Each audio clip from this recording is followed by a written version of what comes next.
முல்லை முல்லை பெரியார் பிரச்சனையில் ஒரு பையன் சொல்கிறாப்புல, ஆரம்பத்துலேருந்தே கேரளாக்காரங்க தான் கோளாறு பண்ணிட்டு இருக்காங்க அப்படின்னு சொல்லிட்டு இருக்காங்க. எனக்கு எதுவுமே என்ன உண்மைன்னு எனக்கு தெரியாது.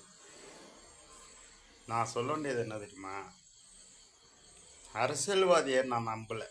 மக்கள், அது கேரளாக்காரங்களாக இருக்கட்டும், தமிழ்நாட்டுக்காரங்களாக இருக்கட்டும், ஆறா வேணாலும் இருக்கட்டும், ஆறா வேணாலும் இருக்கட்டும், ஓகேயா?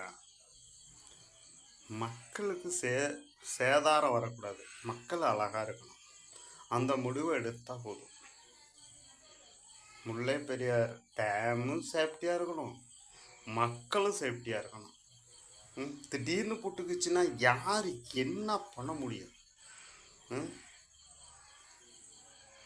மக்கள் நல்லா இருக்கணும். அதுக்கு எதிர்ப்பு எவன் வரவனா இருந்தாலும் சரி, அவனை ஓங்கி ஒரு குத்து குத்த நானும் தயார்.